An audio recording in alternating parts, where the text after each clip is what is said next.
বৃষ্টির দিনে এমন খিচুড়ি না হইলে কি আর জমে। আসসালামু আলাইকুম এভরিওয়ান, সবাই কেমন আছেন? আমি আজকে এখানে খিচুড়ি রান্না করার জন্য সব আয়োজন নিয়ে নিয়েছি। আজকে আমি গরুর মাংসের খিচুড়ি রান্না করব। যার জন্য আমি প্রথমে এখানে একটা পাতিলে নিয়ে নিব গরুর মাংস।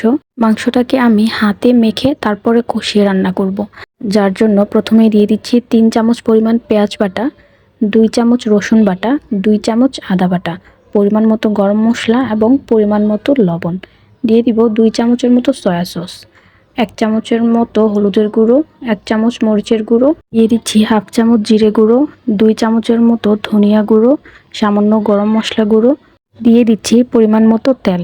এবার হাতে সবকিছু ভালোভাবে মেখে নিতে হবে। ভালোভাবে মাখা হয়ে গেলে এটাকে ঢাকনা দিয়ে ঢেকে আধা ঘন্টার জন্য নর্মাল ফ্রিজে রেখে দিতে হবে। আধা ঘন্টা পর আমি চুলায় বসিয়ে রান্না করে নিচ্ছি। দেখুন, আমি এটাতে কোনো পানি ব্যবহার করি নাই, পানি ছাড়াই এটাকে ভালোভাবে কষিয়ে নিব। দেখুন, গরুর মাংস থেকেই সামান্য পরিমাণ পানি উঠে গেছে, যেটা থেকে আমি মাংসটাকে ভালোভাবে কষিয়ে নিচ্ছি। ভালোভাবে কষানো হয়ে গেলে আমি এটার মধ্যে দিয়ে দিচ্ছি পরিমাণ মতো পানি। এবার আমি এটা থেকে ভালোভাবে সিদ্ধ করে নিব। মাংসটাকে কিছুক্ষণ পর পর ঢাকনা উঠিয়ে নেড়ে দিতে হবে যেন নিচে লেগে না যায়।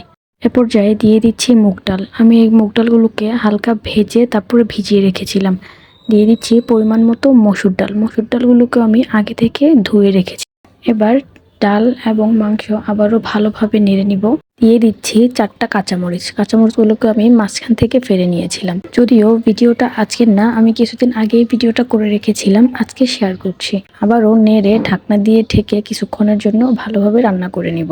বলে রাখছি, আপনাদের যদি আমার রান্নার ভিডিও একটু ভালো লেগে থাকে তাহলে অবশ্যই আমার পেজে ফলো দিয়ে যাবেন এবং লাইক কমেন্ট করে দিবেন।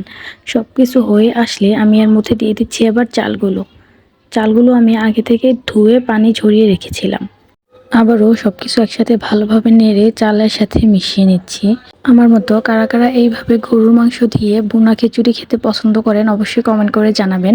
আর আপনারা কে কিভাবে গরুর মাংস দিয়ে ভুনা খিচুড়ি রান্না করেন অবশ্যই আমাকে জানাবেন। সবকিছু মেশানো হয়ে গেলে দিয়ে দিচ্ছি পরিমাণ মতো পানি। এখানে আমি 300 গ্রাম চালের জন্য 700 গ্রামের থেকেও একটু বেশি পানি ব্যবহার করেছি।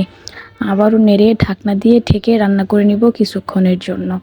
বলক উঠে গেলে আমি এটাকে আবারও ভালোভাবে নেড়ে দিব। দেখুন, হয়ে গেছে প্রায় আমার ভুনা খিচুড়ি। এবার আবারও নেড়ে দিচ্ছি।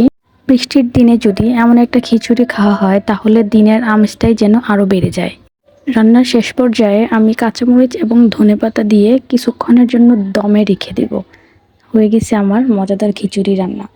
আপনারা যারা এখনো এইভাবে গরুর মাংস দিয়ে ভুনা খিচুড়ি রান্না করেন নাই তারা অবশ্যই ট্রাই করে দেখবেন, আশা করি সবারই ভালো লাগবে। আসলে এটা কোনো শিক্ষণীয় ভিডিও না, আমি যেভাবে রান্না করি সেভাবেই আপনাদের সাথে শেয়ার করলাম। ভিডিওটি ভালো লাগলে অবশ্যই পাশে থেকে সাপোর্ট করবেন। ধন্যবাদ সবাইকে।